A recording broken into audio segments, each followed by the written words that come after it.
Betapa dahsyatnya makanan haram. Kisah dari Syekh Abdullah Al-Madaniyah. Dikisahkan ada seorang pemuda yang mampu tawaf 1000 kali. Pemuda ini tidak mencolok di mata orang awam, tapi di mata Syekh Abdullah sangatlah mencolok. Setiap hari pemuda ini diperhatikan oleh Syekh Abdullah sembari menghitung, dan subhanallah, tawafnya pemuda ini memang benar 1000 kali. Lalu Syekh Abdullah mendekati pemuda ini dan berkenalan, kemudian mengajak pemuda ini ke rumahnya. Pemuda ini seorang yang alim, tidak curiga, ia selalu berhusnuzon kepada Syekh Abdullah.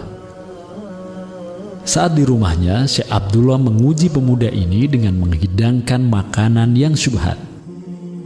Pemuda ini pun menyantap makanan yang diberikan Syekh Abdullah.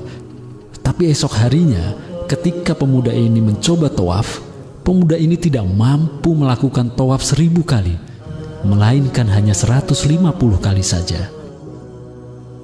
Syekh Abdullah kembali mengajak pemuda ini ke rumahnya. Beliau kembali menghidangkan makanan, namun kali ini makanan yang haram.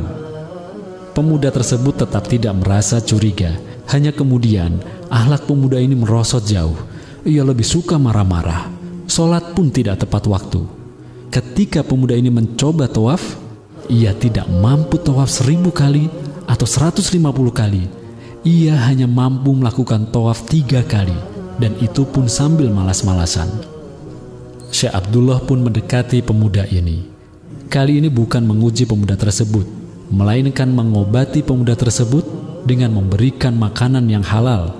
Dan subhanallah, pemuda ini saat kembali tawaf mampu melakukannya 200 kali, dan seterusnya, terus bertambah jumlahnya hingga 1000 kali. Akhirnya Syekh Abdullah berkata kepada pemuda tersebut, "Wahai hamba Allah yang soleh, maafkan aku. Sesungguhnya aku ingin mengujimu karena rasa kagumku kepadamu yang mampu tawaf 1000 kali." Tak disangka pemuda ini ternyata seorang wali. Ia menjawab perkataan Syekh Abdullah yang tersimpan di hati beliau. Pemuda itu berkata, "Aku tahu engkau mengujiku dengan makanan yang engkau berikan. Demi Allah, ayahku tidak pernah memberikan kepadaku rizki dari perkara yang syubhat, apalagi haram."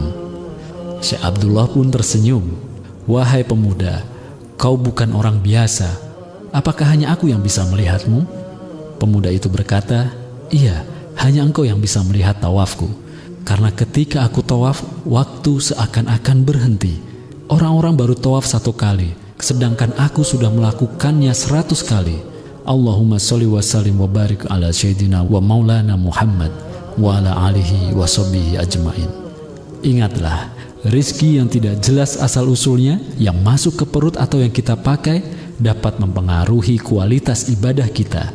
Tubuh kita akan menjadi malas, dan akhlak kita pun dipastikan akan merosot.